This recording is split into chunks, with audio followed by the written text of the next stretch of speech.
Is it just me, or has NBA basketball become so freaking boring going into the 2024-2025 regular season? Like, I don't know about you, but in years past, I would have been locked in on the NBA all throughout the summer break, researching for the draft, being curious for the summer league to see what the young bulls do, definitely amped for free agency, and watching every single minute of media day across the association. But this season, nah.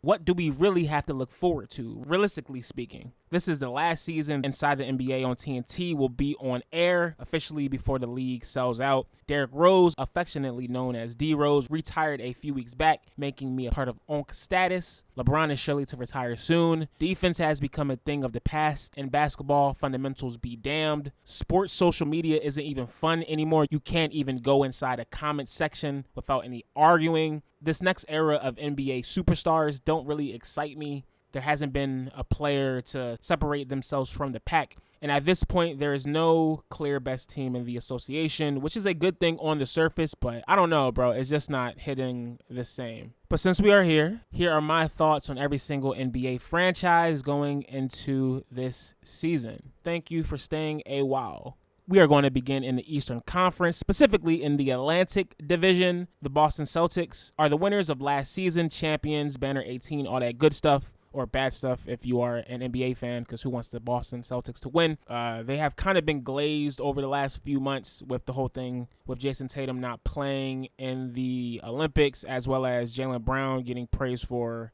working out underwater. I don't know, but it is what it is. This was always going to happen when a Boston team won. Brooklyn Nets. Ben Simmons got his own team somehow. Good for him.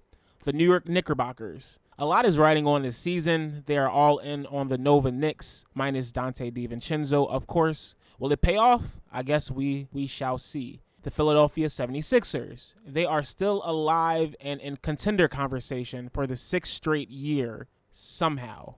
And finally, the Toronto Raptors. Gritty Dick.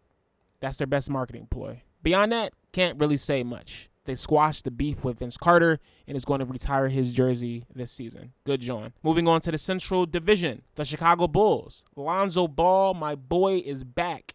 Unfortunately, with no direction of the franchise he is on. Cleveland Cavaliers. They are officially in NBA purgatory. Good enough to make the playoffs, but bad enough to not win a playoff series. Damn those expectations. Detroit Pistons. They have a new coach, JB Bickerstaff, who was just fired from the Cavs, so we'll see how it goes. All I'm going to say is get Cade Cunningham some shooting. Anything that they have this year can't be as bad as last year, right? Indiana Pacers. The future is bright for this squad, probably the most bright in the Eastern Conference. I wasn't a believer last year, but Bulls put folks on notice going all the way to the Eastern Conference Finals, as well as going all the way to the in-season tournament finals championship game. At this point, I'm wondering how they will add to what they have already done, but they playing some ball. The Milwaukee Bucks. This will truly be a make it or break it season with this current core. The scary part is they have Glenn Rivers steering the ship, so God bless. The Southeast Division. Atlanta Hawks. The number 1 overall pick during the draft played well. Can't lie, I still don't know his name. While Trae Young is focused on his podcast. I'm sure that'll all work out. The Charlotte Hornets. Is LaMelo Ball even healthy this year?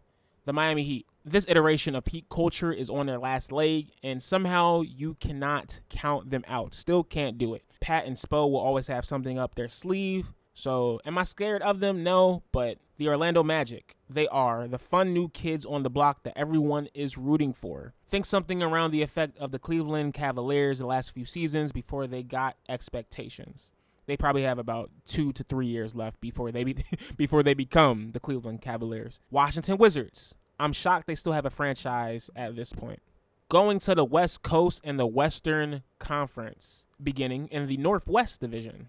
The Denver Nuggets. Cooled off a little after last season, but you cannot count them out with 3-time MVP Nikola Jokic and the fact that they now have some motivation to win another chip with Russell Westbrook joining the squadron. This can make for a good season.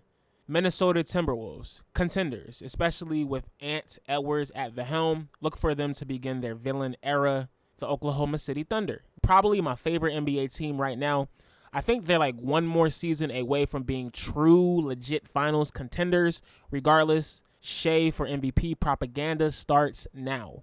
Portland Trailblazers. Coach Chauncey Billups has to be on the hot seat by now at this point, right? They better hope Scoot Henderson keeps improving or some heads are going to roll. And the Utah Jazz. Danny Ainge has something brewing in the Mormon Mountains. Unfortunately, I cannot see it, and I'm not sure it actually exists. The good old Pacific Division. The Golden State Warriors. It is a dawn of a new era without the Splash Brothers running the show. Let's see what old man Curry can do with a geriatric Draymond Green. Probably not much. F's in the chat, homies, for the dynasty that once was. The Los Angeles Clippers. Kawhi Leonard. That's the sentence. The Los Angeles Lakers.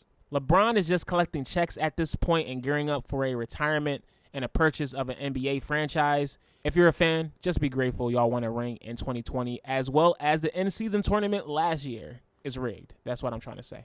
The Phoenix Suns. The most disappointing team going into this year's campaign. After getting swept in the first round last year, the only way is up, right? I mean, unless they miss the playoffs altogether this year. The Sacramento Kings. I'm happy for their fans getting a winning basketball team after years of slop, but they are the West's version of the Cleveland Cavs. I'm talking about the Cavs a lot in this video.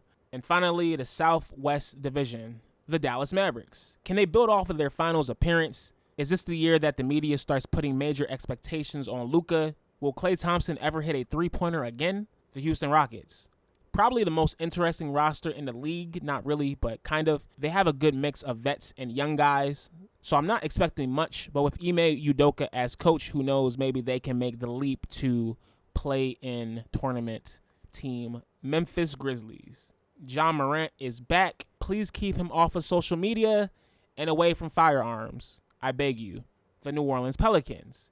Keep Zion Williams away from food, please. The San Antonio Spurs. Chris Paul done finessed his way into staying in the league for at least another 5 seasons, bro. Throwing lobs to Wemby is going to be amazing to watch. I can't even fraud. I'm going to call it now. They are the new Malone in Stockton. So, yeah, this year is like a tuna salad sandwich of NBA seasons. It's a calm joint. It can get the job done if you're hungry, but you much rather have a robust chicken cheesesteak sandwich from the Poppy store. I'm basically saying it's mid. This year is going to be mid.